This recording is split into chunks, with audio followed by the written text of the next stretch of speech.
Mental health issues are going through the roof, and I genuinely don't think it's a coincidence. Anxiety, burnout, depression, panic attacks, overstimulation, and yet we're all supposed to act like millions of people's brains just randomly decided to malfunction at the exact same time. And I don't buy that. Because if you actually look at the way most people are living now, it's honestly not surprising people feel mentally exhausted.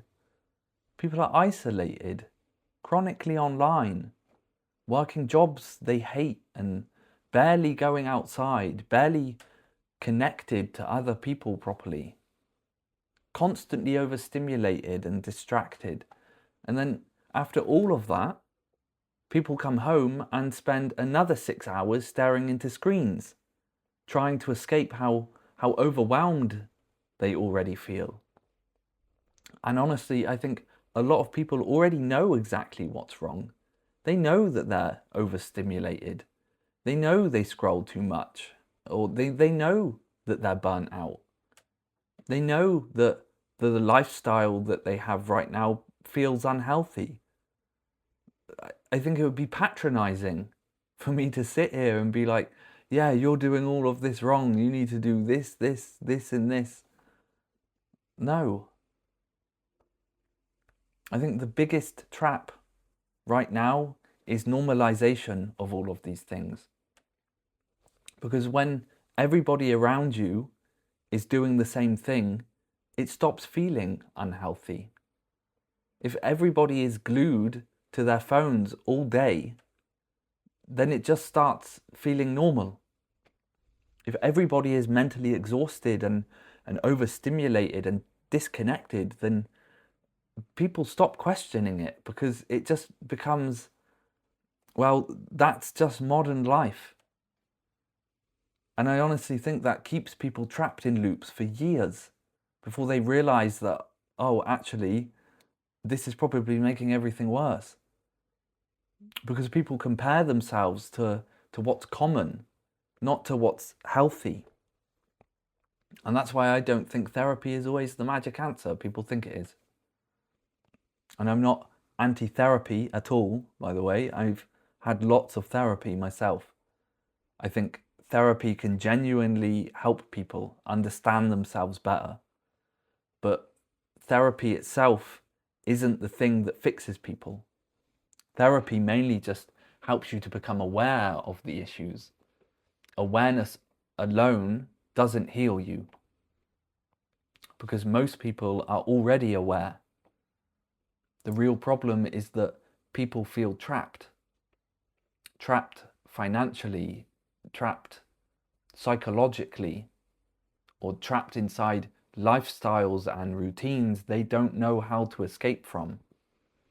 And honestly, I had to realize this myself the hard way.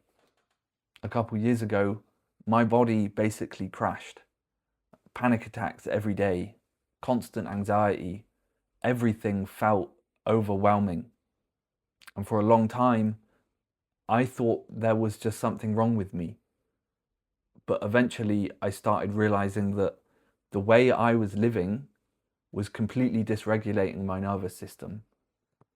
There's too much stimulation, too much dopamine chasing, too much noise, too much escaping myself and my own thoughts.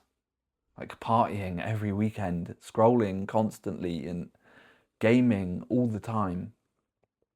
Always needing more stimulation just to avoid sitting with my own thoughts and my own feelings. And I think a lot of modern life is built around distraction now.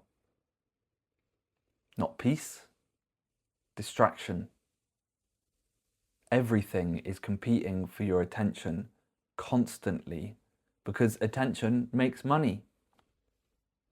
And I genuinely think people's nervous systems never fully switch off anymore. Even rest doesn't really feel like rest anymore. We watch Netflix while scrolling on our phones at the same time, and we can't sit in silence anymore. We can't tolerate boredom anymore. We can't even go for a walk without needing constant stimulation in our ears. And again, I'm not judging anyone for this because I still struggle with it too, massively. But I honestly think people underestimate how psychologically unnatural modern life has become. Human beings, we evolved for community and nature, slower living and real connection, real rest, not endless stimulation and information all day, every day. And honestly, simplifying my life started helping my mental health more than endlessly analyzing myself did. Like less chaos, less noise, less overstimulation, less dopamine chasing, a more quiet, more rest, more slowness. Because sometimes I think people are trying to heal while continuing to live in ways that keep hurting them. And deep down, I think most people already know exactly which parts of their life are making them unwell. And you probably do too.